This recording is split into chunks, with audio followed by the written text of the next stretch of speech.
Michelob Ultra Tuscan Orange Grapefruit. My God, America is imploding. What's up? Welcome to Fan Zone. We're here for an interesting match. One that is bound to confuse and horrify all three of the people on this desk. We've got Caleb Coho from the Kingsmen going up against Cameron Holtzman from the Kingsmen.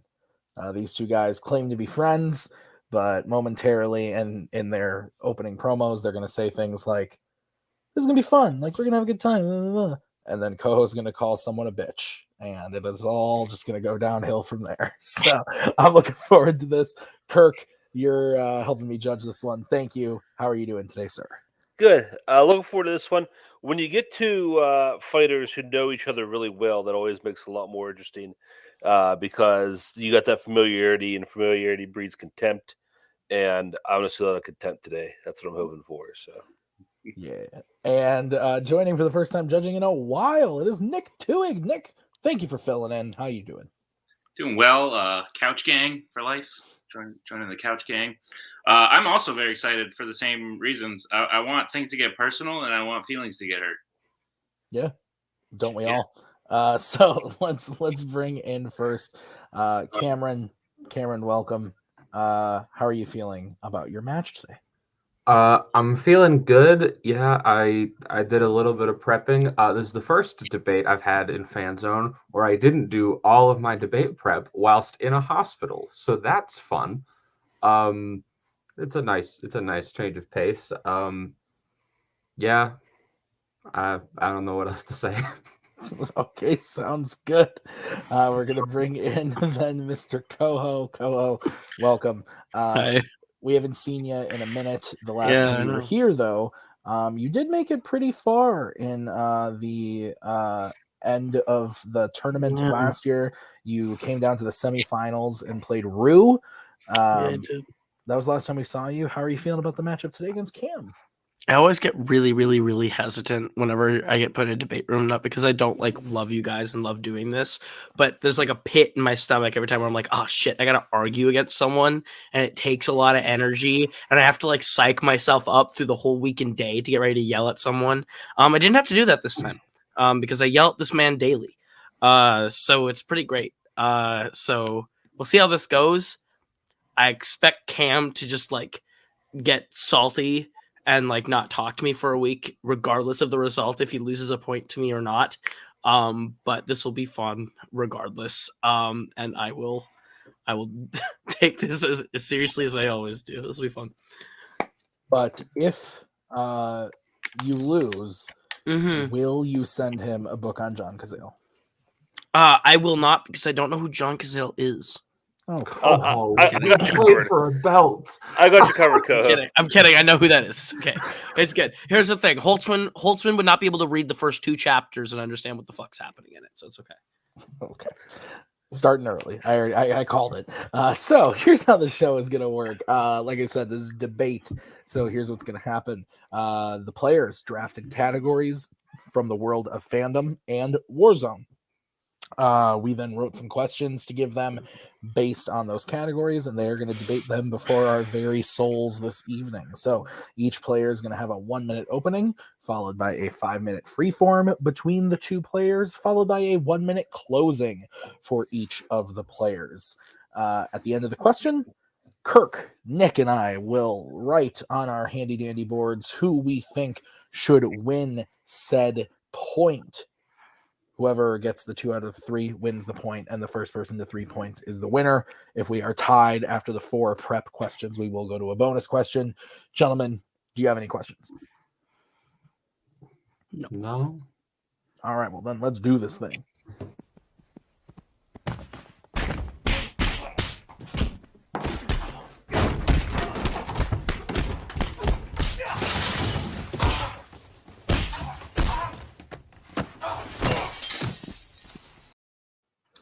All right, we are going to get into it with the first question, which was drafted by the higher ranked player, Mr. Coho, in the category of DC, specifically Superman. And we're going a little different with this one. Your question is not a normal question, it's a pitch. We're going to get a pitch from both you guys, and we're going to have to decide what we think the best pitch is. So the question or the pitch is pitch a sequel to Superman Returns.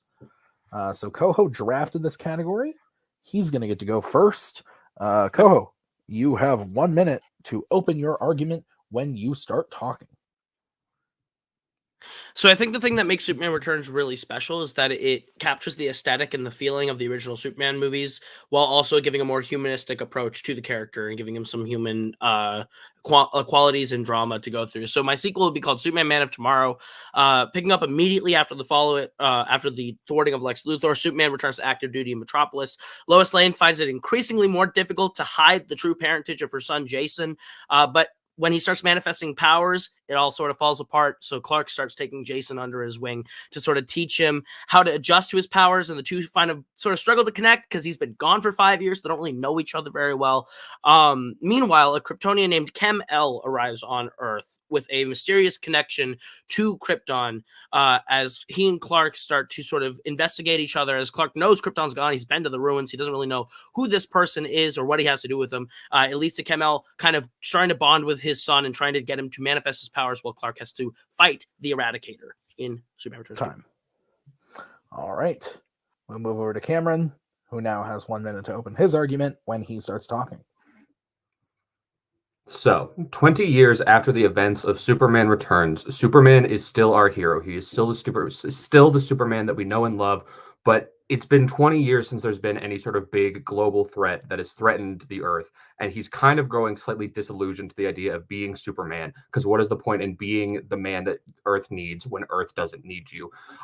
He wants to live the life of a regular person. He wants to connect with this superpowered son that we know he has, but he has been shut out of his life because his parents fear the influence that Superman could have on him and want Jason to live the life of just a normal teenager. Now, while his parentage of Jason, of course, has become apparent, Jason wants to become this vigilante. Jason, now in his 20s, wants to use his powers, wants to learn them because he knows them, and is frankly mad at his parents of Richard White and Lois Lane because they won't let him use them. And at the end of the day, the two try to bond. They try to work out their differences in the face of the greatest threat Superman has ever faced, which is Doomsday, who comes from space. Time. Okay. So, interesting pitches. Let's see what you guys can do with them. 5 minutes. Don't talk over each other or I'll beat you with a stick. So here's what I want to say right away. Using Doomsday in the second movie, I think, is a complete waste. You've already seen Doomsday. You're setting yourself up for failure for using Doomsday in this context because he's the greatest threat Superman's ever seen.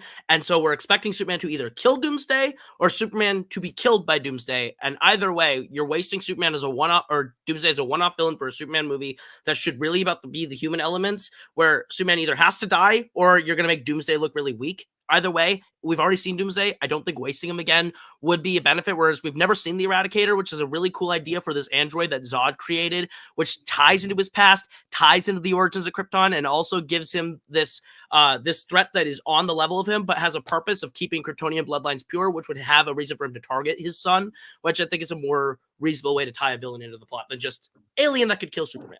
See, but the thing is, I think the problem with Eradicator being your villain is that it is very similar to things we've seen before. In Superman 2, we have Zod and the Kryptonians, people on the power level of Superman from Krypton. Superman 3, we see Superman fight evil Superman, a version of Superman with the powers from Krypton. In Superman 4, we see him fight Nuclear Man, basically another version of Superman with the powers. Like, we've seen it over and over as well. Even Man of Steel, who does he fight? He fights Zod again. Sure, is Doomsday maybe the obvious choice? Yeah, but that doesn't mean it's the wrong choice, and it doesn't mean it's a bad idea. Also, technically, Superman Returns does fit within the canon of the original 4 Superman movies as a technical sequel. So saying this is the second movie, no, it's technically not. It's the 6th. That's incorrect. It's actually the fourth movie for you because Superman 3 and 4 do not exist in this canon. It erased them, which is why I said the Eradicator is a creation of Superman. The reason why I think the Eradicator is a better fit is because we haven't seen this character. All Superman villains have, in some inherent way, a skill set or a power level similar to Superman. The reason why the Eradicator is a better fit is because we haven't seen him. We've seen Doomsday. Why do you want to waste Doomsday again? Doomsday is such a end-all, be-all threat that you want to, in the second movie of this new franchise, even if you want to, you can call it the fourth. It's not the fourth. Brandon Routh is not Christopher Reeve. Let's stop that right now.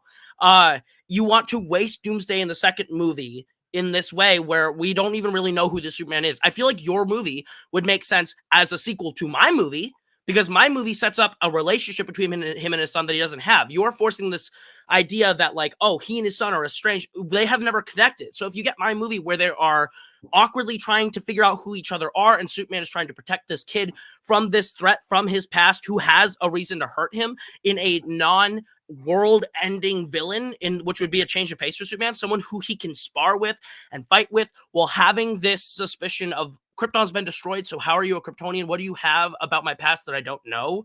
Is a more interesting take and approach to go with than going, Doomsday's here to end the world, and either Superman's going to die or he's going to kill Doomsday, and everyone's going to be disappointed that we use Doomsday again in another wasted content. See, but at the end of the day, you don't get to say Brandon Routh isn't Christopher Reeve when at the end of the day, the timeline that you've posed, Brandon Routh is playing the same character. He is playing Christopher Reeve Superman as much as he's not the same actor. Second, you're pitching a movie that should have been made 17 years ago. This is a movie we are being asked to pitch a movie right now. No, we're not.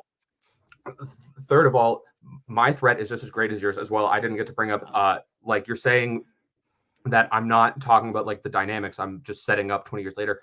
I'm absolutely exploring the dynamics. I'm exploring the dynamics of a strained father-son relationship through the lens of being a person with powers, through the lens of being a person with abilities who has never been given the opportunity to truly learn what they should be, tries to do it on their own and does it wrong, and like needs to be not necessarily fixed, but needs to be shown the correct way, despite the strained relationship, despite this father-son conflict. The director that I have attached to this, because that was something that we both did, I picked Mike Flanagan, the director of Dr. Sleep, Haunting of Hill House and stuff. I think he can do this really well. He can handle father-son, family strained relationships as shown in Dr. Sleep, as shown in The Haunting of Hill House, and he can handle the horror and the terror that Doomsday truly can bring to the role.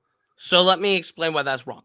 While this is technically the same continuity and I'm adhering to the continuity, I think the reason we're not being told to pitch this today, they said pitch a sequel. And I think even if you made my movie today, it fits better than yours because it picks up where we left off and has positive forward momentum into the universe. Jumping 20 years later to give us an adult son for a relationship that we are supposed to believe is estranged or never happened, I'd rather see it, which is what my movie does. My movie would give us all the things that I like about your pitch in a more realistic context and a villain that we've never seen to give us more than it's just, we're not doing another Zod or another Doomsday or another Lex. We're giving you something new that still pertains into the universe. While also mine is directed by Gavin O'Connor, who with Warrior did action and strained brotherly and familiar relationships while giving you a lot of that energy, which is what I want. I want it to be a father-son dynamic like yours, but to do it in a way where we see a coming of age story, which is more important than wasting Doomsday again.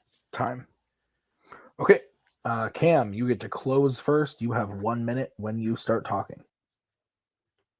Okay, Doomsday is the great Superman villain. You want to put him in a movie, you want to use him well, and you want to use him effectively. I think Mike Flanagan is the director to do it because he can make him not only legitimately scary, make him a legitimate threat, but still make him very, very interesting. As for the part that Coho said about not covering that timeline, Mike Flanagan did the same thing in Dr. Sleep. There is a huge timeline between the events of The Shining and the events of Dr. Sleep, but we still get the effects of that father-son relationship. We get the effects of that strain. We see all of these relationships built through the present timeline and not through the flashbacks, needing to stay at the time that you were at. As well, Gavin O'Connor, every time Gavin O'Connor has gone out of the genre of his like sports movies, feel-good movies, he has failed. Jane Got a Gun, The Accountant, Pride and Glory. These are all movies that people think are mediocre to bad. Even The Way Back, it's a case of diminishing returns on the themes he's already done, where to quote one Caleb Coho, the screenplay is underdeveloped and the ending leaves you feeling incomplete and like you've left in the middle of the third act. You are bringing in a director who you yourself do not believe in his abilities currently in the present time.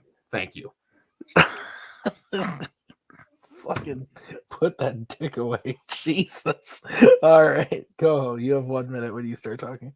I'm bringing a director who has proven that he is capable of handling the things in the Superman movie that are important. I think he can nail this in a way that Mike Flanagan has no fucking idea what he's doing. If it's not horror, it's not cool, and Doomsday is not a horror villain. Doomsday is not the end-all be-all. Lex Luthor is. Doomsday is merely a weapon used to kill Superman in his last movie, and you're trying to set this up as the second movie. I think it's a complete waste to come back to Doomsday again so soon after BVS and fail it again in a way where it feels rushed and not important, whereas using someone new like the Eradicator, who has a direct tie to a young child who is not sure of what he's doing with his powers, and have two conflicting father figures in a sense that have the same powers, trying to teach one to be fully who he is and one to be a good person, I think is a better idea. I think my idea ties better into the themes and ideas of the original Superman Returns. Yours is just kind of pitching a totally new Superman movie that has nothing to do with Returns, especially when you're talking about, oh, these themes of he doesn't know how to be a dad and he's lost in the universe.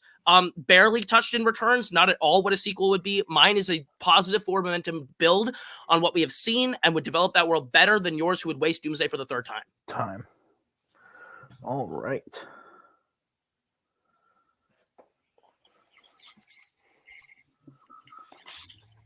Oh, that was funny. Cam just whipping out the quote from Coho's letterbox. To be fair, I was quoting what I thought about the writer, not the director, so that is a lie. But anyway, You do know who wrote the screenplay for the movie? shh, not Gavin O'Connor. I like that movie a lot, by the way. I like The Way Back too. You gave it 3 stars. Yeah, I like it. That's a good review. All right, we good, judges? Mm-hmm. Okay, I'm gonna start. I'm gonna give this to Caleb. Cam made it close towards the end. It was a little too late, is what I'm trying to say. From Cam's closing, I thought his closing was really strong when he pulled the all the Gavin O'Connor stuff about the movies that like his non like sport type stuff doesn't really work as well.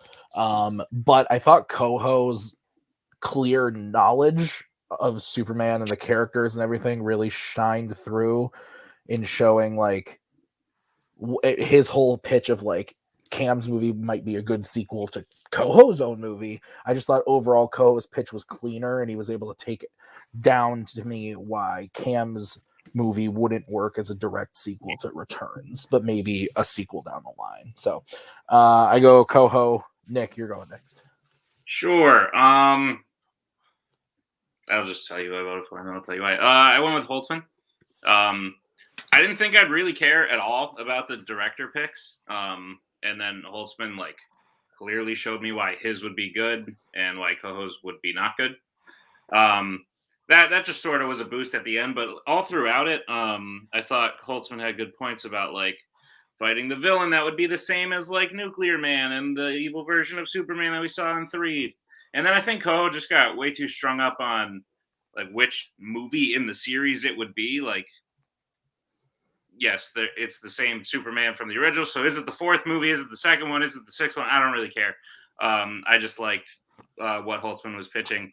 I liked the relationship Coho was pitching between like the son, probably more than the relationship Holtzman was pitching. So like that point went to Coho, but overall for me, Holtzman took it. Okay, Kirk, you get to decide this one. Where are you going and why? Okay, pitch questions are tough because it gives you got a lot of work. You got to get your pitch out, you got to defend it, you got to attack the other one within 5 minutes. So you got a lot of work to do, and I think they both did a good job of getting all that in.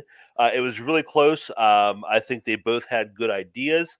For me, what it came down to is there was a lot, and because I had to find something, there was a lot of talk about the villain, a lot of focus on who the villain would be, and I went with Coho because I think Coho did a little bit of a better job of explaining how his villain actually would play into the story, where Holtzman was just like, okay, it's going to be Doomsday because, Doomsday's a good, tough villain.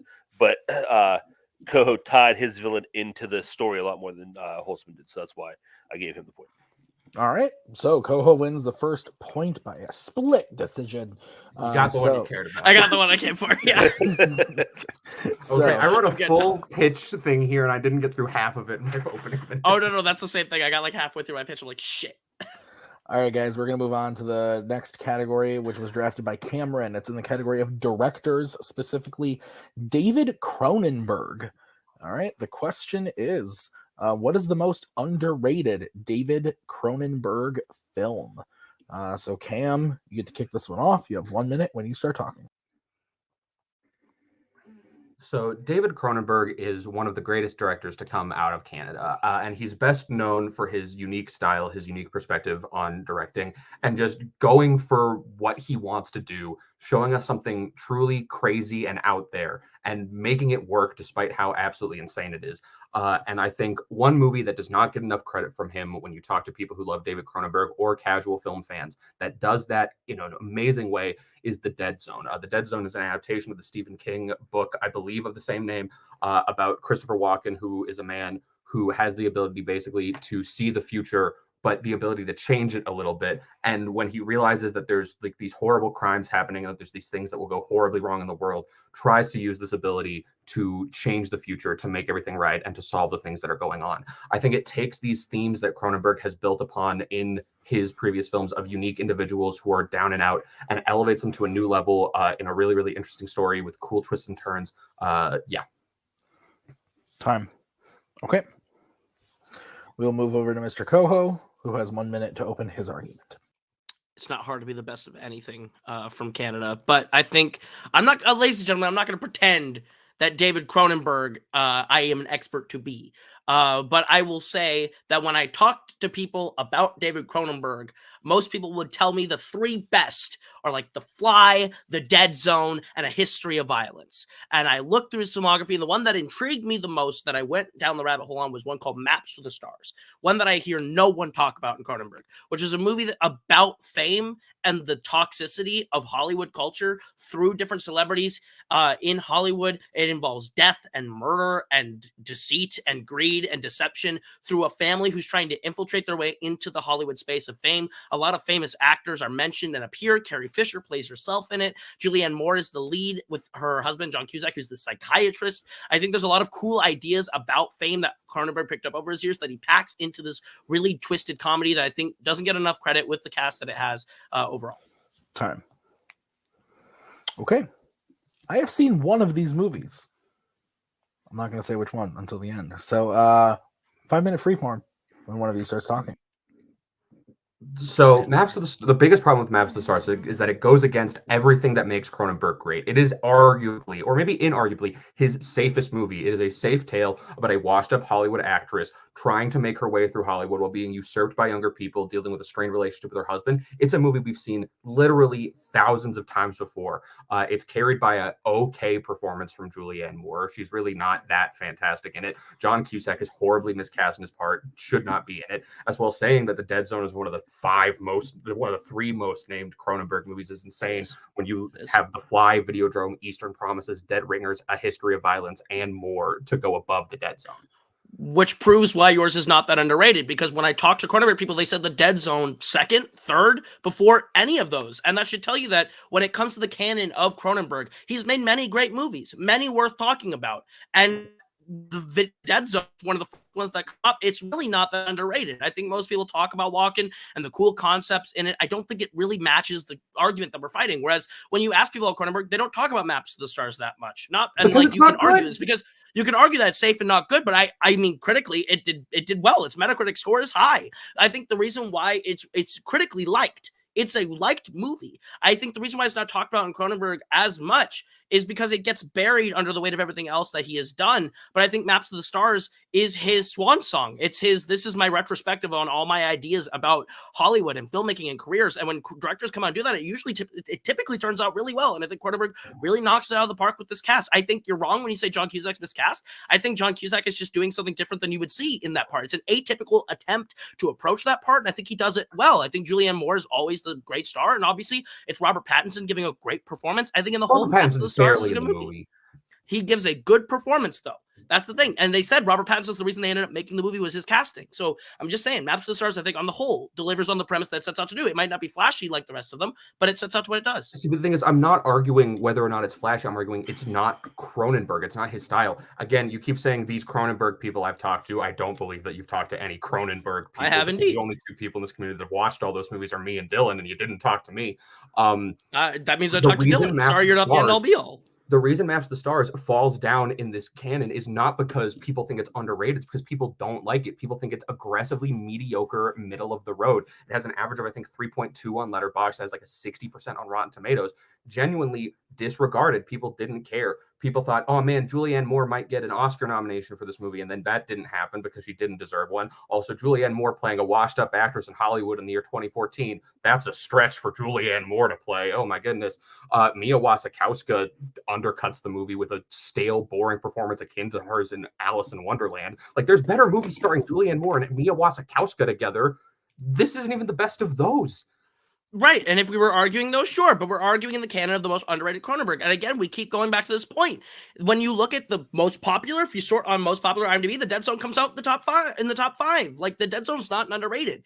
I think it's underrated to people who don't know who Cronenberg is, but I think if you're going into the canon of Cronenberg, and that's the thing, if you're going into the canon of Cronenberg, it's a top tier Cronenberg, and that's the thing. And you can argue mine is bad, but it has almost identically the same IMDb score as yours. So it's not a bad movie. It's viewed as good as your movie. It's just Cronenberg and his fans have their favorites of horror. And we're not arguing most Cronenberg movie. We're not arguing best. We're arguing most underrated. And I think this one gets brushed aside because it's not traditionally horror or traditionally off-putting. It's just this Cronenberg movie where he's talking about his experiences in Hollywood. And I think at the end, it's not what you expect from Cronenberg. It's not what you necessarily want from Cronenberg, but he delivered a story he wanted and it pays off and it's good.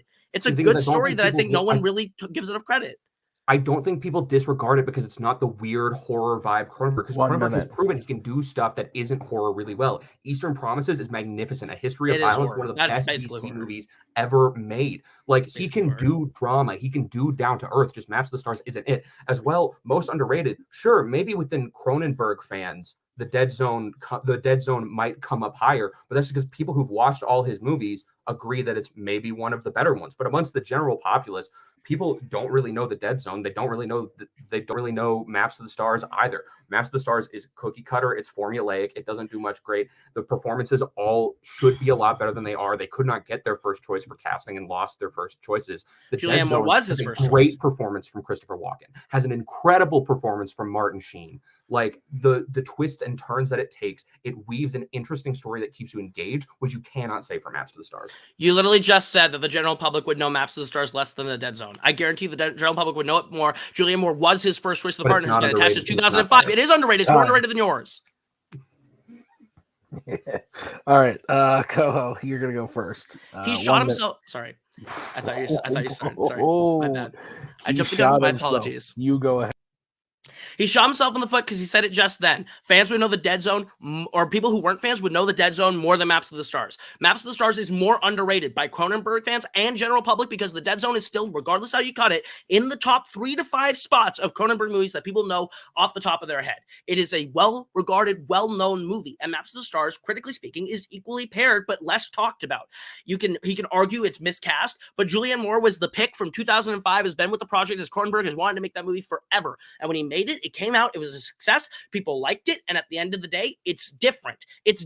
And that's why Cam is saying it's bad, because it's not the creepy horror stuff. It's not the off-putting Eastern Promises, A History of Violence vibes. It's him making a movie that he wanted to do, and it's one that he wanted to do where he talks about all of his ideas about fame, about Hollywood, about these disgusting people who think other people's validation is more important than their own self-validation. I think that's what sets Maps of the Stars apart from something like The Dead Zone, which is just another run-of-the-mill horror thing from Cronenberg. It's the same thing I've seen before. Maps of the Stars, underrated by everyone. All right. Cameron, 1 minute when you start talking. So I think the biggest problem with your argument is you are conflating the terms lesser known with more underrated. For something to be underrated, it doesn't have to just be the more obscure movie. It has to be the better movie that comes out on top in spite of how unknown it is. Sure, have a few more people maybe heard of The Dead Zone than that?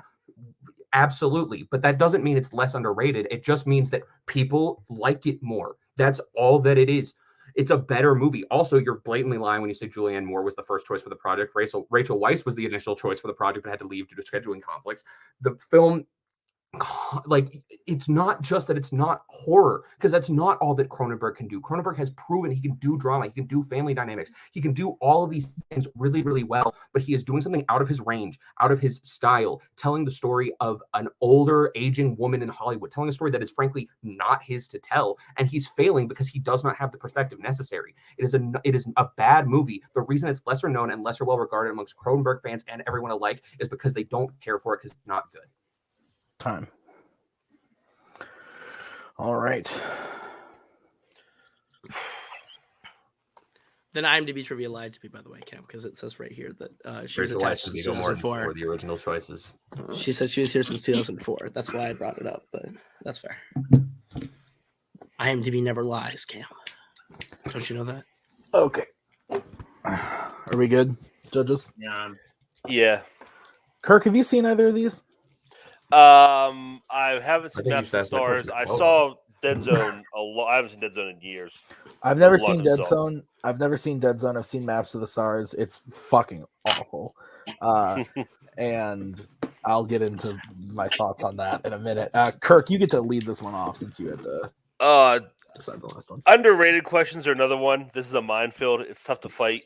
It usually devolves into what is good and what is bad, and it kind of did here. I heard a lot about quality of the movie. Like we got stuck on Julianne Moore, and that really has nothing to do with whether or not it's underrated.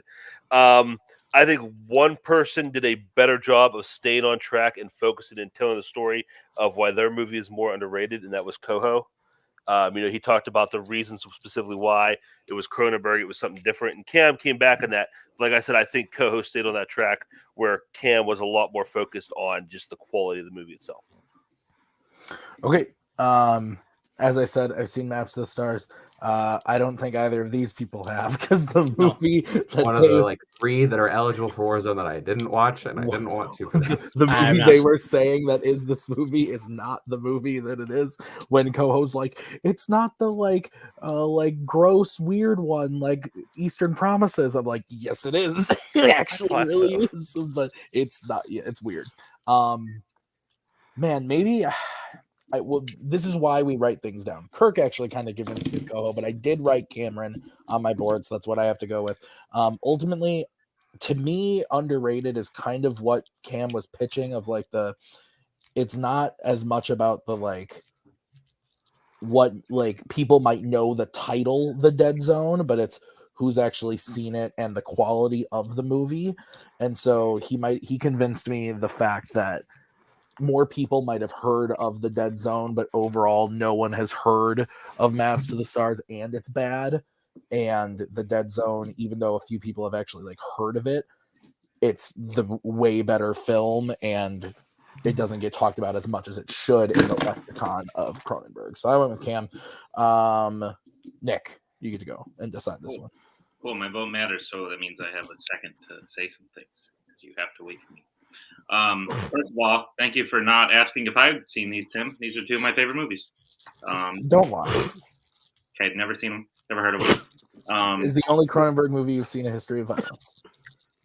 Maybe I'd have to go back and look. Not No, sure. I've seen 2. I've seen Eastern Promises. All right. So number 2, I think this community in general is very out of touch with reality, and I'd like to remind us all that, if you walk down the street and say, "Hey, you like David Cronenberg?" that person's probably going to be like, "Who the fuck are you talking about?" The general populace might know the Dead. I don't think that's true. That being said, third point. I'd love to know who these people Coho is talking to are. He said, I was talking to people, and they said The Dead Zone. I was talking to people, they said I'm the sexiest man alive. So, that's cool. Well, they're saying I called that out. You did, and that's why I gave you the point, and I wrote your name like this. Oh, wow. You have to look at it. Okay. You didn't talk to anybody, Coho. You're fucking right, but this is debate. Shut the fuck up, Cam. All right, so two split decisions. This is interesting. All right, we're gonna move on to the next question. That was the one I had no shot in hell winning. Well, when I saw the question, I was worried. You had a it's shot. Not a question I was ready for in this category. I did my best, but I wasn't I gonna watch almost fucking picked one of the Cronenberg. ones I hadn't seen. All right, guys. We're gonna move on to the next question, which is bound to be a saucy one. It's in the category of actors and actresses drafted by Mr. Coho, specifically Andrew Garfield films. So the question is, what is the best acting performance in a scene from Andrew Garfield in a non-fandom film? So no Spider-Man catching people and tearing up and making me weep for weeks since December 17th. So, Coho, you get to start this one. You have 1 minute when you start talking. I think Andrew Garfield is one of the most talented actors working in Hollywood today. He has a very, very intense, powerful range that he gives that most people don't really realize because he's just Spider-Man, or to most people, the third Spider-Man. And I think that one of his most overlooked performances where he is doing a lot of really great work is in Martin Scorsese's Silence. Through that entire film, he is giving this really understated, powerful, moving performance about faith.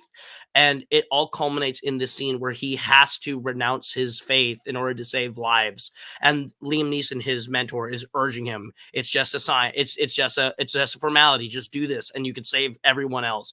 And he says no words in this scene. He lets the entire emotion of his performance in his body language, in his face, as he gets closer to stepping on this picture of Jesus until finally he does it and crumples to the ground and is just a husk of himself on the ground as these people who have their heads buried in the ground are there. I think Garfield says everything with saying nothing in the scene.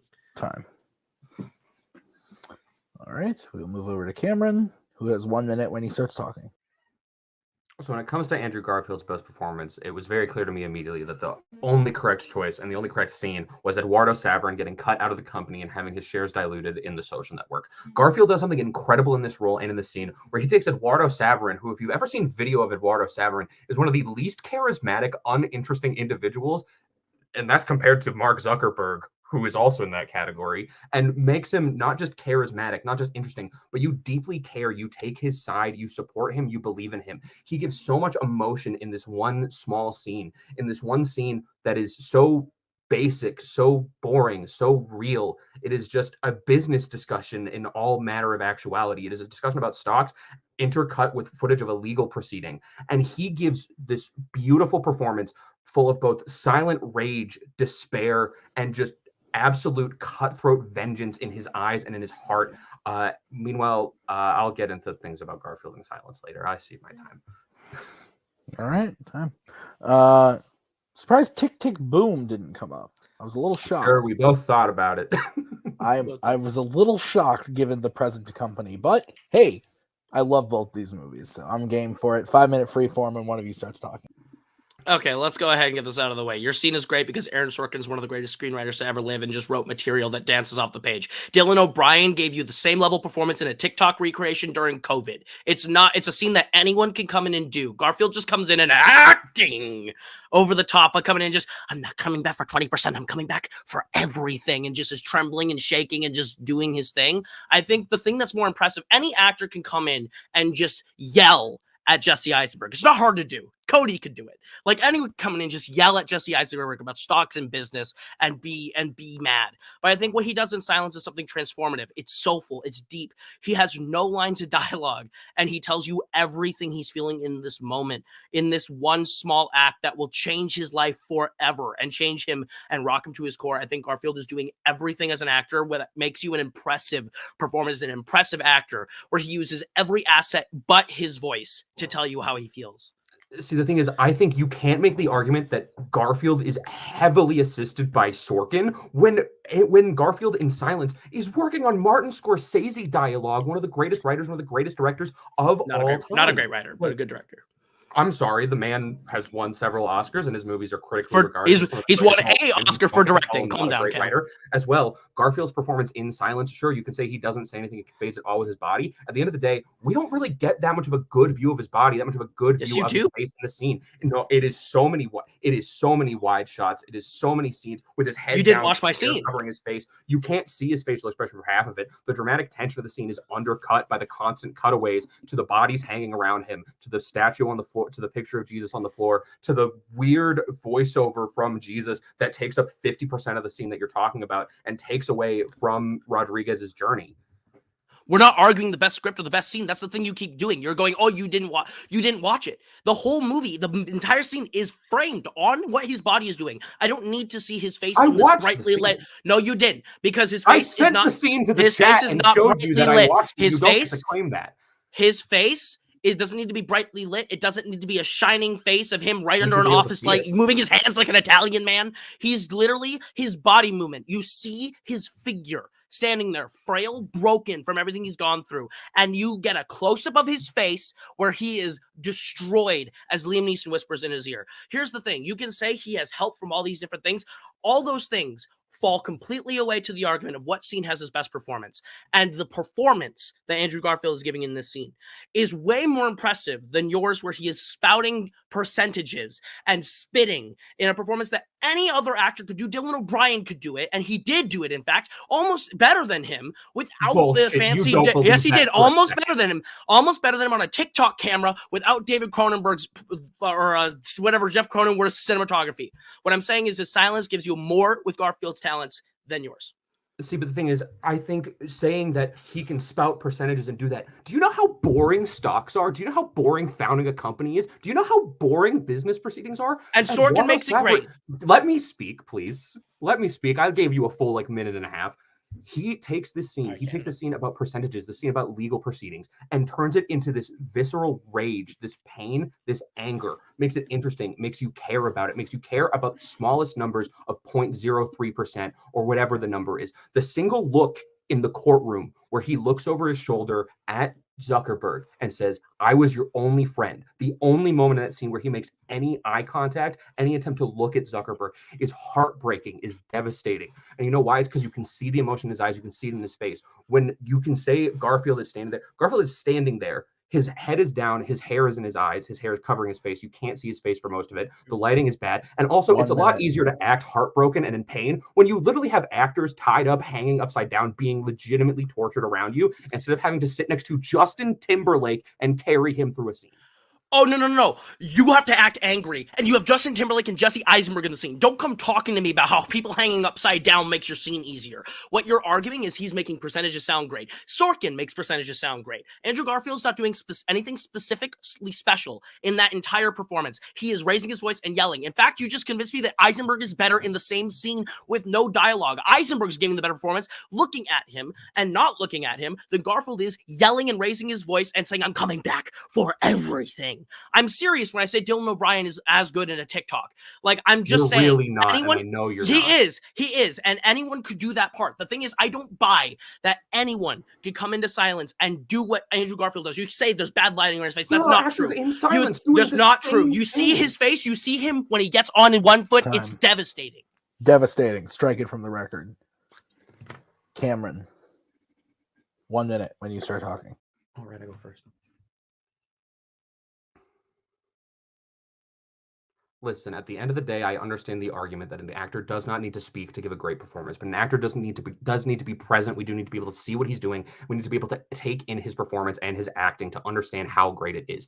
In silence, his performance is constantly undercut by the fact that the scene really doesn't focus on him. It spends more time focusing on the picture of Jesus on the ground, to the point where, of the clip that we were given for this scene, more than 50% of it is spent on that statue. Half of it is spent wide shots seeing more tortured bodies than him. You get about 10 seconds of him shaking and trembling. You also don't get to say that Eduardo Saverin is shaking and trembling while yelling about figures, when shaking and trembling is the main argument you're making for your performance. Like, they're the same thing from the same actor. He is acting off of actors with no charisma, who are giving him nothing to work off of, who say nothing to him, who have the acting abilities of one Justin Timberlake, is acting through legal proceedings, through the most boring things, taking the most boring individual, making you care about him, making you feel for him, making you feel his rage, his anger, his sadness, all in just a few sentences, in a few lines, bringing tears to his eyes.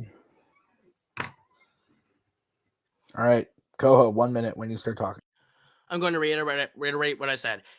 My scene is not at all what Cam is describing. You get a lot of Garfield in that scene. You get full body shots. You get a full face shot of him destroyed, just eyes that are telling you so much pain about what it is. He has to renounce who he is.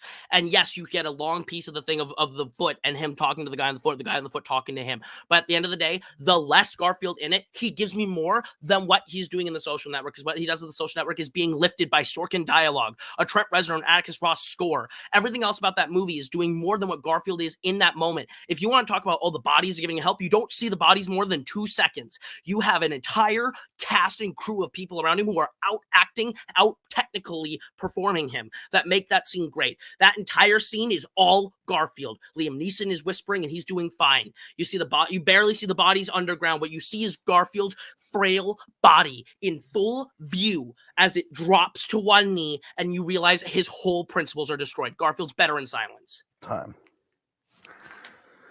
Fuck. Okay.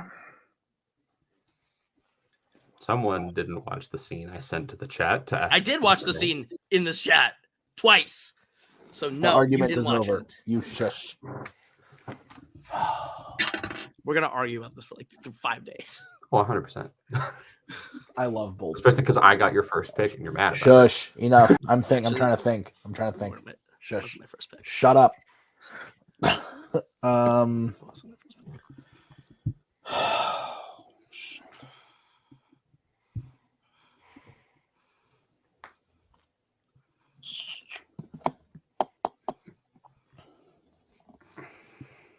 Nick's like ready to go, and I'm. Kirk, are you ready to go too? Am I just wasting everyone's time? I'm ready. Take your time. I do it all obnoxiously again too. You what? I took a long time to write the person's name down in really long letters. So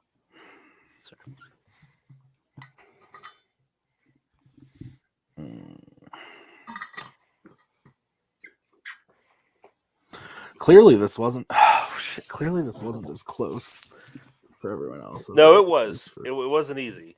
Okay. It wasn't easy for me. This is the closest one so far, I think.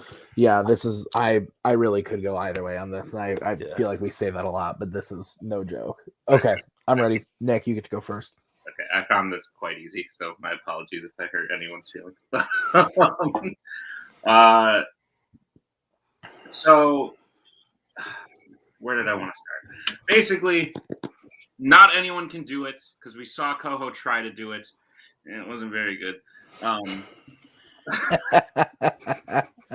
That being said, the Dylan O'Brien point was shockingly like a good point because I've actually seen that video and I was just kind of like, okay, not the worst thing to bring up. And then the point that really like sealed the deal for me was when Holtzman said like it's easy because he's surrounded by like people, so like of course it's easy to react to stuff like that.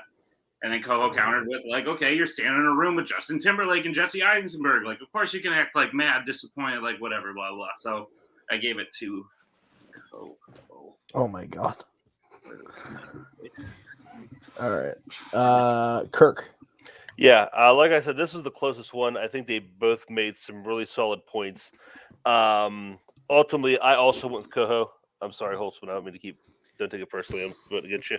But I think the thing is that, kind of like what Nick said, I think Coho made the best argument of Andrew or Garfield had the most help in Social Network. Holtzman had a chance to argue. He when Coho brought up Sorkin, Scorsese, he brought up Scorsese's script. If he had brought up Scorsese's direction, that would have been a much better takedown. But he was talking about the music. Coho brought up the music and the script and who was around him. I think he made a better argument that where Garfield, did this on his own, and Holtzman didn't shoot that down as well as Coho did opposite. So I went with Coho on that one. Yeah, this is my vote doesn't count, but I'm gonna talk anyway. These are two of my favorite scenes and two of my favorite movies, so this was really hard for me. I had to honestly go back to when Nick and I debated each other. We had a question that was the best performance in a Scorsese movie, and Nick picked Leo and Wolf, and I picked Garfield and Silence. And one of the things that I said in my argument against Nick, and I vividly remember it, and I think it's the reason I won the point, was that exactly what Kirk said. I said that the only reason Leo is good in those like comedy sequences is not because Leo's a good comedic actor. It's because Scorsese's direction is doing so much to push Leo forward. And so when Coho brought up it's not Garfield, it's Sorkin's writing and the score and everything coming together to make that moment great, that kind of won it for me in the same way. So I did end up going with Caleb, but it was really close. A lot of the stuff Cam said about it focusing on the Jesus face and everything is very true. And Cam had a lot of great points. It was very close for me. So I'm just pissed no one picked Hacksaw Ridge. So I was shocked Holtzman didn't take Hacksaw Ridge. Here's the thing: the exact points that I made against Silence are the same problem with his best acting scene in Hacksaw Ridge, which has helped me get one more. Yeah, that's fair. Okay, so we are Coho is up 2-1. Cam does need to hit this fourth question in order to send it to the bonus round. If Coho hits this, we will end the match. So the question was drafted by Cam in the category of YA, specifically the Divergent series, everyone's favorite. The question is, who is the dumbest character in a Divergent movie? So Cam, you get to kick this one off. You have 1 minute when you start talking.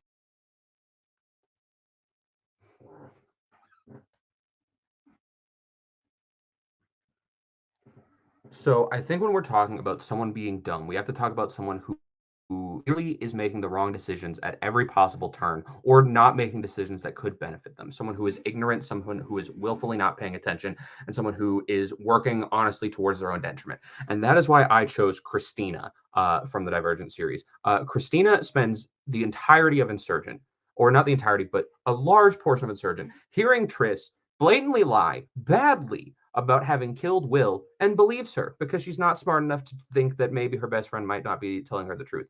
Not only that, she doesn't seem to understand the concept that her boyfriend, like every other Dauntless, including herself, was brainwashed into murdering people, and that Triss's only option was to do so, holding it against her and never forgiving her until all of a sudden she does, for no apparent reason, with no character development, no growth. When she's in training in Dauntless, she constantly challenges the leaders, ends up getting in horrible positions where they're literally trying to murder her. She constantly makes the wrong judgment choices every turn, left and right, and it's ridiculous. Time. Okay. Move over to Coho. You have 1 minute when you start talking. Let's not get cute or fancy with definitions.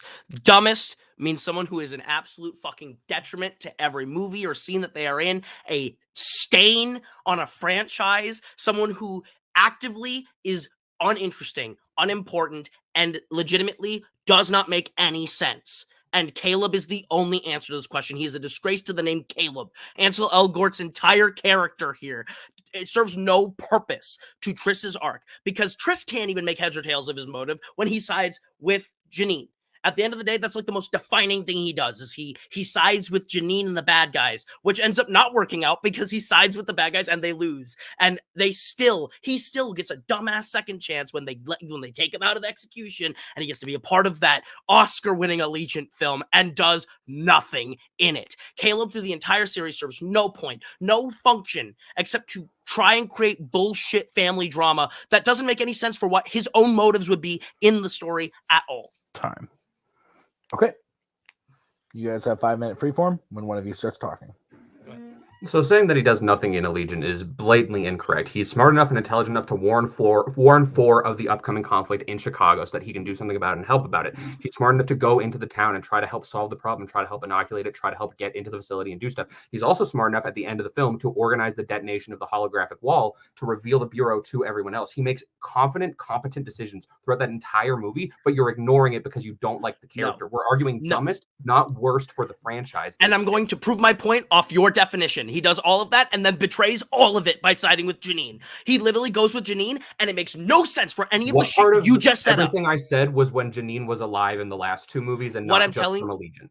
What I'm telling you is throughout the entire series, this man actively shoots himself in the foot. Why would he go against his sister? Guess what? His sister and the own writers can't answer that question for you. The writer of Divergent doesn't know. It's literally just, we need drama to be created. When the movies can't justify why he would betray his own family and go against every action, would go against Warning 4, would go against Warning the Bureau, and he would be a bad guy, it's lazy writing, plotless character. It's a character who doesn't need to exist, except that every nuclear family dynamic has a son and a daughter, and they have nothing to do with this character. See, Your but here's the character, hold on, let me just finish with your character real quick. I'll just say, your character is not dumb, just unimportant. At the end of the day, the Divergent sequels don't introduce anyone important enough for me to care about anyone else's motives. Caleb is too Christina's aggressive. introduced in the first Caleb- movie, dingbat. What I'm telling you is, well, the sequels are more important for her. What I'm telling you is through the three movies, this character does nothing of note or importance enough for me to question her sanity, like you are saying.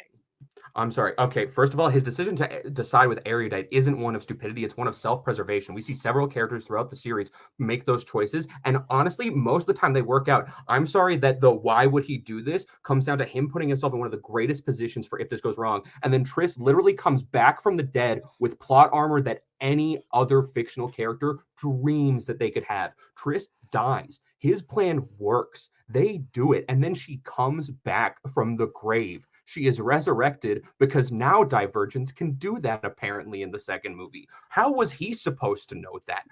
You weren't. Nobody in the audience was. You don't get to say he's stupid for not being able to predict the most ridiculous, insane thing. He knows how to play the game. He knows how to make the choices that will advance him. Because at the end of the day, if he doesn't make these choices, he's nothing. He's nobody. He's nowhere. He is basically just the more neutral version of Peter, who many people think is the smartest character in the series who plays the game correctly. What game are we playing? There's no game to be set up here, Cam. You're trying to give more importance to what's going on than there actually is. You're creating narratives that don't matter. Proceedings of the three movies. What you're saying right now is Triss is supposed to be the chosen one, right? Triss is the one who, in that one meeting, breaks the rules as a Divergent and gets to pick something that is against everything and gets to go off, and that would be special. And that's your sister. So wouldn't you think she would be someone special to follow for the entire series? His first move in the entire series is dumb in a logical sense that you set up. So if we're going to play your game right now, my character is the logical correct answer to your character, and you can't even defend it. You go, oh, plot. You can say plot armor when he's like, oh, I'm going to side with Janine. I can side with Janine after seeing my sister is extremely special because of self-preservation. But Triss is constantly one-upping Janine in these movies, constantly being the most important character in these movies. If you have the choice between a literal army of brainwashed super soldiers led by the smartest people in your society, or a 14-year-old girl with an edgy boyfriend who has tattoos and somewhat of a discernible personality compared to everyone else, he made the correct decision. Brainwashed soldiers that are so incompetent that they are never threatening at all in the series and do nothing. Kill people. How are they not?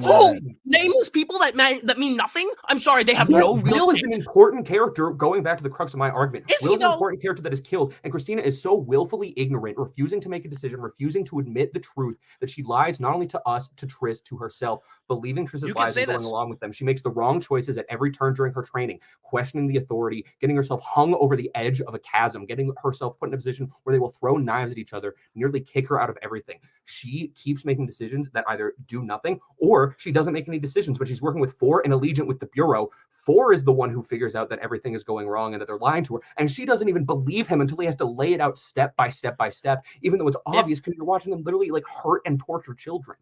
If you're going to use the point that self-preservation is a smart decision, then you have to understand that your character is doing the same thing when she is staying with the fucking chosen one. She made the right call because she's on the right side of history with the good guys. So if we're going to make an argument here, you have to be right or wrong. You can't be both. Both. Strike it from the record. Coho, you have 1 minute to close when you start talking. At the end of the day, he can say self-preservation, but it still doesn't make sense that he would try and make a self-preservation play when he has seen how special his sister is in that selection ceremony, that she can literally break the rules of their society and succeed. There is already so many moments leading up where his principles, his morals are completely compromised by him joining the bad guys, and it comes out of nowhere. There's no story setup. There's no critical setup for this character to do anything. It's a stupid usage of the character, and he is stupid for doing any of it because it doesn't make sense as to anything he does. At the end of the day, Cam picked a character who, at the end of the day, supports the main character blindly and ends up helping her. And at the end of the day, saves her ass because the main character's stupid. The entire series is stupid. But when we are ranking the levels of moronic people in this moronic fucking series, the one who takes the cake is Ansel fucking Elgort's Caleb, who, through a series of plotless and stupid stuff that doesn't make any sense, takes the cake when he does stuff that seems even stupider in a context of a stupid fucking series. Time. All right. Cam, 1 minute when you start talking.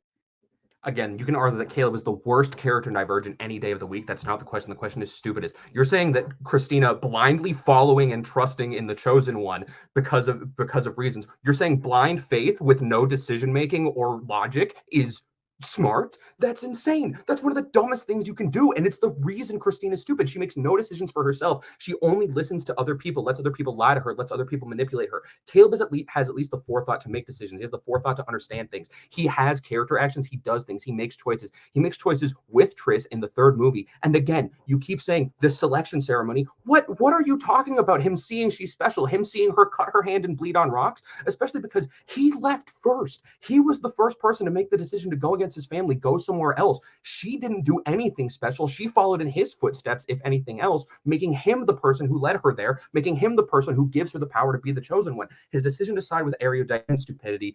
Everyone in Erudite got tricked, so all the smartest minds are stupid, including Christina and Caleb. And Caleb, strike it from the record. Okay.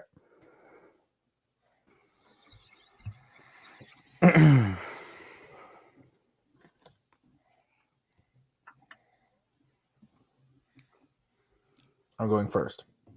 You're going first? I thought I was going first this time. I went last time. Oh, you did? Okay. I'm going with Cameron Holtzman. Like Coho with the Superman stuff to me, Cameron's knowledge on Divergent is weirdly disgusting. I've never seen Superman Returns, by the way. I forgot to say that earlier. I like Superman Returns. He knows a lot about these characters clearly, and I don't think Coho does because Cam was able to just completely tear down why, if the question was worst character, Coho might have a game at this, but with dumbest, stupidest, I thought Cam's closing was really smart, pulling that. You just said she blindly, you just made my point for me, and here's all the reasons why Caleb actually does some smart things. So I vote Cam. Nick, you go next. Sure.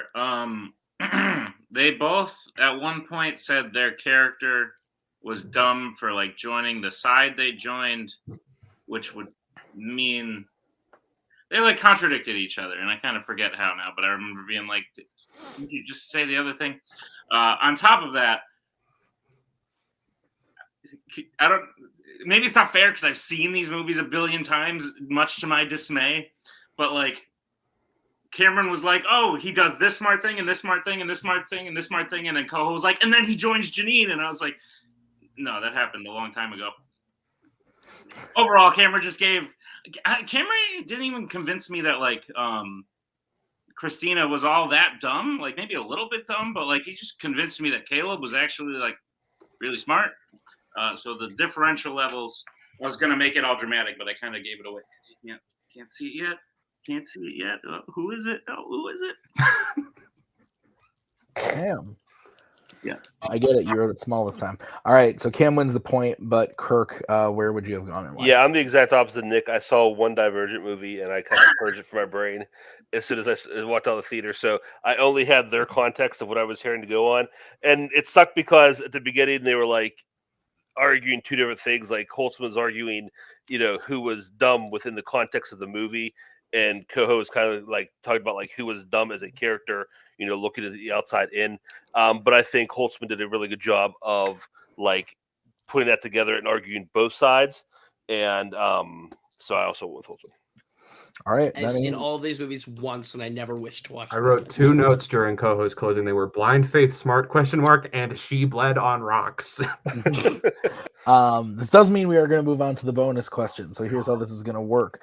I have randomized the worlds of fandom and war zone, and we are going to get a category out of that. I got a category out of that and a question out of that. So I'm going to say the question. I am then going to repeat the question. After I have repeated it and said it the second time, you guys may then say your answer. When you have an answer, say it out loud. Do not wait for somebody else to answer. Don't be a pest. Just say your answer. Whoever says their answer first will be going first. Each of you will get 45 seconds, followed by your opponent's 45 seconds, back to 30 seconds, followed by your opponent's 30 seconds. So each of you will get a 45 and a 30. You can use your time however you want. Do you have any questions, gentlemen, before I say the question? Nope. Okay. The question is going to come from the fandom side of Fanzone. And your question is, if someone you knew was going to watch the MCU for the first time, what one movie in the entire series would you suggest that they skip? The question again. If someone you knew were to watch the MCU for the first time, what one movie in the entire series would you suggest that they skip? The Incredible Hulk.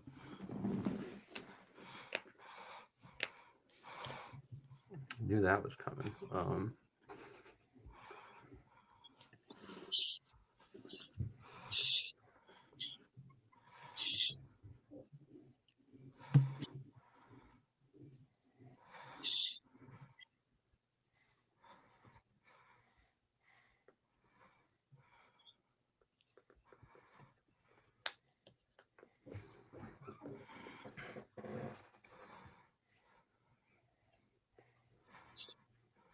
Captain Marvel. Okay. So, the Incredible Hulk and Captain Marvel. I am going to stay on screen to give you guys your countdowns and everything. So, Caleb, you will be going first. You have 45 seconds on the clock when you start. At the end of the day, the Incredible Hulk is an incredibly confusing film within the canon. It's not the same guy. At the end of the day, it doesn't actually set up anything that is too important. The Incredible Hulk is reintroduced to us with a new face in the Avengers, giving us absolutely everything we need about that character to know who he is going forward, and actually changes his personality enough that this is a totally new person from the beginning. There's no one really too important that gets introduced later down the line that isn't reintroduced and reset up as someone that is inconsequential to that movie or redefined as who they are. I think the Incredible Hulk is plotless. Captain Marvel, at the end of the day, sets up who an entire force of the MCU is going to be. She shows up in an Endgame and has an incredible part where she beats the shit out of Thanos and ends up saving Tony Stark. She does too much in Endgame to just be a totally new character that's randomly introduced and not given any personality, as well as her dynamic to Fury or the Beeper. Time. The what? I'm sorry. The Beeper. Oh, the pager. Okay, I was like, what the fuck did you just say? Cameron, 45 seconds when you start talking. So I think the biggest knock against Captain Marvel is that it's frankly just not a good movie. It is not a quality movie. It frankly feels like a waste of time. It introduces you to a character who makes herself unlikable over the amount of time. Coho says it introduces you to her personality and you want her to have a personality in Endgame. She doesn't have a personality in Endgame. You don't care about her because you didn't care about her in Captain Marvel. Also, her introduction in Endgame works perfectly fine without Captain Marvel existing. Captain Marvel is a very well-known comic book character. You have the pager at the end of Infinity War. She comes in an Endgame. Congratulations. Captain Marvel exists. She's great. She's doing things and she's doing it well. The Incredible Hulk introduces important recurring characters such as Ross. It's not actually that bad of a movie. It's kind of entertaining, has really cool action scenes. Also, it does recur later on and brings things back like the Abomination into Shang-Chi. And you also underestimate the intelligence of your audience because you're saying they cast a new actor and it might get confusing. No, it won't. People understand recasting. Okay, Coho, 30 seconds. Captain Marvel's a worse movie, but at the end of the day, it is still too important to have one of the tenets of the MCU just show up in Endgame with no introduction. The beeper and the connection to Fury is actually an important emotional connection, because otherwise, who the fuck is this character and what's she doing here? And she does not matter to Endgame if you don't know who she is. The Incredible Hulk, I'm not underestimating the intelligence. I'm saying it's literally an inconsequential part. The Abomination is reintroduced in Shang-Chi as a meaningless character. Ross is introduced in Civil War, and the Hulk is reintroduced. There is nothing about the Incredible Hulk that is too consequential to bring back, whereas yours is kind of an important tenet of the MCU going forward. Time. Cam, 30 seconds. So the thing is, her story isn't an important tenet for the MCU moving forward. It takes place in the 90s, so everything that it influences directly has already happened. You jump 30 years into the future where all of the influences and everything has happened, and it really doesn't move forwards through the timeline. You get the things you need through the TV shows. You get the things you need through the other movies. You get them through Endgame. You get them through Infinity War. Her introduction in Endgame is honestly better for the character because you don't have this distaste for her. You don't have this dislike for her. In The Incredible Hulk, you get an interesting portrayal of the Hulk. You get these characters that come back later, and you get cool action sequences that will recur later on. Time. Okay. This is a lot closer than I thought it was going to be when I heard the answers. And we are all out of sorts here. We're going to move everybody around. There we go. Okay.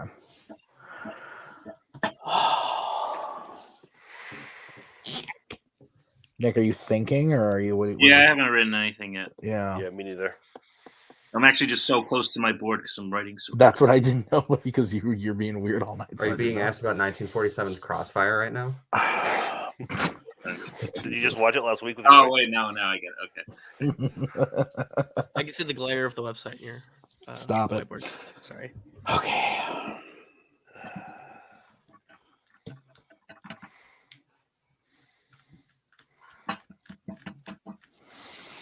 Good job, guys. This was Captain Marvel was not the movie I would have picked. But... If you ask me personally, if like a movie I hate, Captain Marvel sucks, dude. Both very skippable. They're both very honestly, though, movies. I was waiting for someone to say Black Widow, Ant-Man and the Wasp, Iron Man 2, Iron Man 3. Like there were a lot that I. Yeah. Incredible Hulk was the obvious one, but there were a lot. It was the obvious one, and that's why I did not want to pick it. There were a lot of ones that I thought of before Captain Marvel and then you said it, and I was like, okay, we'll see what he says. No. So. I went Hulk, Captain Marvel, and then like the rest of the list. Wow. Yeah. I mean, I like Iron Man 2 and 3 and love Black Widow, and I like those movies, but I would have picked one of those. Right. Is everybody good? Or Nick still looks. Yeah, we're good. We're good. Yeah, I wrote something down. Okay, yeah, I'm looking over at the list of movies and I was trying to figure it out. Okay. Kirk is starting on this one, I think. I think so. Yeah, go ahead, Kirk. Yeah, like I said, both very skippable movies, good choices. I think Cam had an uphill battle just because it was obviously the least consequential to the MCU. And I think he did a good job of, coming up with arguments, but I still went with Coho because I think Coho, had that crux of the argument where, it has the least to offer, it has the least to do. It's not a very good movie, and everything that gets it up there, because Cam kind of had me. He was like, well, you have Thunderbolt Ross, but then Coho pointed out that he's in Civil War, and you see him, and that kind of establishes him. So. Holtzman fought valiantly there with that pick, but Coho is just too strong. Yeah, ever since we had the famous best Pixar lead character, and it was like I think we did Woody versus Lightning, and Lightning ended up winning. I never just like immediately think of like the obvious answer is like not saying that's what you did, Kirk. Just like my own process, like I tried to listen to both things. Because I think Coho does have the obvious answer. I actually went with Cameron. I thought that Cameron did a good job of saying, like Kirk said, he had the uphill battle. He was able to explain to me that the Incredible Hulk actually does have some good action moments, that the audience, that Coho's maybe like not banking on the audience enough to understand, like the whole recasting thing shouldn't be a negative thing, and was also showing me how it actually has things for the future of the MCU beyond just like Thunderbolt Ross. So it was really close. And I thought his whole thing for Captain Marvel of like, you could take this movie out and just have her show up in Endgame, and it might have even been better considering the low quality of Captain Marvel. So it was really close for me, but I went with Cam, which means that Nick gets to decide this whole thing. Okay. He doesn't. This is a great question because I'm trying to convince my parents to watch the MCU for the first time. This is true. That's a good question. Pretty sure I was supposed to go first on this one, but too No, late. you weren't. What you? That's 1, and then 2, 3, 4, 5. It's the whoever goes last goes first on the next one. Whatever. It's too late now. You both revealed your. So it's one. Anyway, I agree. There was an obvious choice, and it was chosen. And an uphill battle. I wanted so bad because Coho kept saying how like Captain Marvel and Endgame makes no sense without her movie. I don't know how much I necessarily agree with that personally. And Cameron did combat that, but I wanted so badly for Cameron to just flat out say, what happens when you watch the first Avengers and there's a random huge green guy that shows up? You don't think that's a little confusing? I think that would have helped. That being said, he did still say like the Hulk shows up later, Ross shows up later, Abomination. I liked the Abomination throne, even though like it's just a tease. Ultimately, what sold me is Coho kept pitching Captain Marvel as being like this important movie for the MCU because she's going to be a main player going forward. We don't really know that. As of right now, she's in Avengers Endgame. And Cameron, by saying how bad the movie was and how like learning her personality and that actually not helping kind of made me think Cameron deserves it. Which means your winner is Cameron Holtzman. Wow. Absolutely nuts. That was wild. We're going to start talking to Coho. Coho, really close match. You look a little disappointed. Tell us how do you feel about the match? Nick Tuick, my least favorite judge ever, because he made me think I had it for the last 5 seconds before he threw that random bullshit out. I wanted to like make it exciting kind of. No, I think Cam argued the last point really well. I'm kicking myself for not mentioning the Skrulls either because they're going to be huge players going forward. I forgot to bring up the Skrulls. I think that would have been the nail in the coffin on that fight for them, and I forgot to bring them up because I hate going first in the speed round, but that was one where it was like I need to take the correct answer. And while I agree Captain Marvel's the worst movie, like yeah, he fought it really well. Yeah, I mean I was never gonna win either of his points. I didn't expect to win his points. I just wanted to win mine. After the Jacoby match, all I wanted was to win my own fucking arguments. That's all my goal going forward with every match because Jacoby's infuriatingly good at this. And Cam's infuriatingly good at this. Cam did a great job. He deserves the win tonight. And yeah. Debate is an exhausting activity for me. I love doing it. I love doing it in the moment.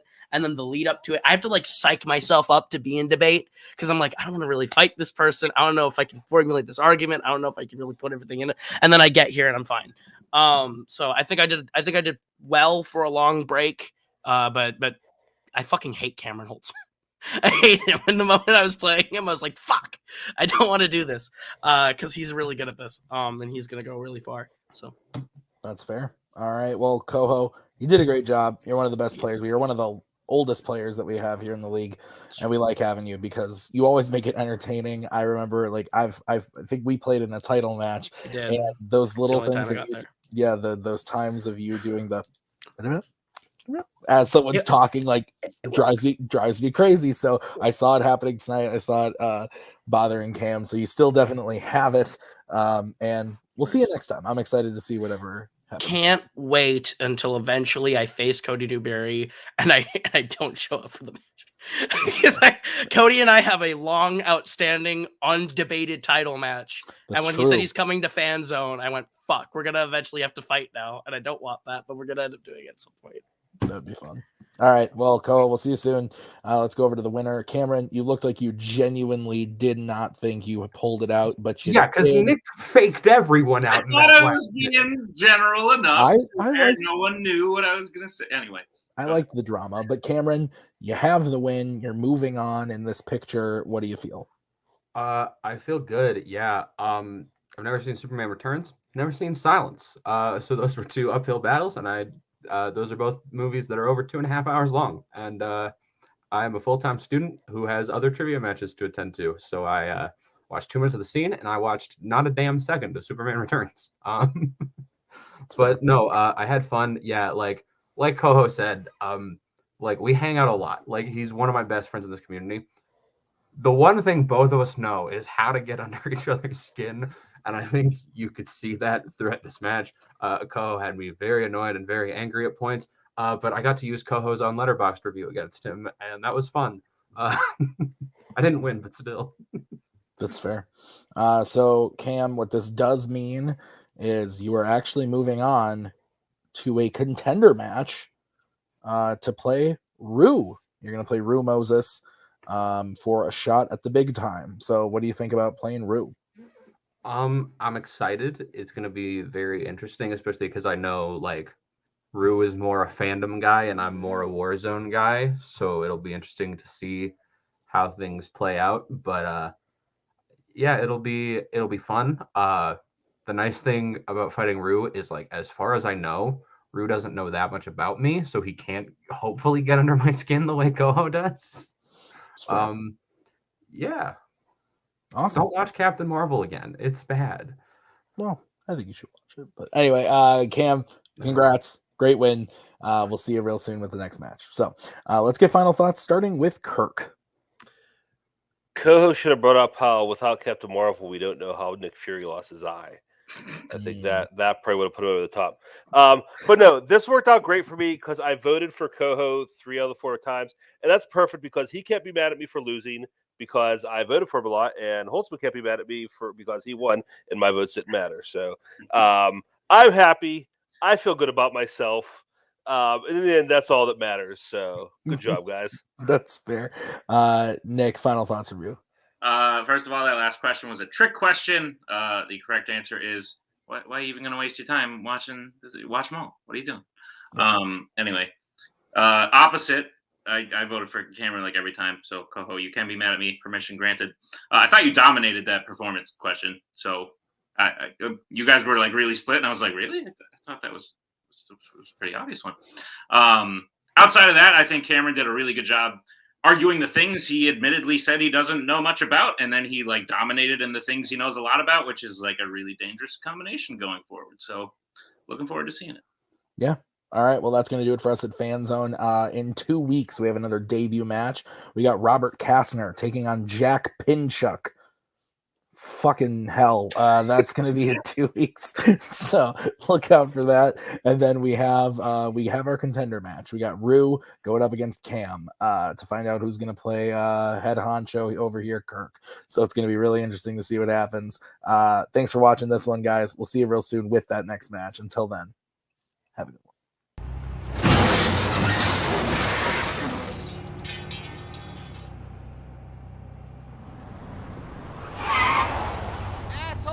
That's my bad. I was sending a tweet.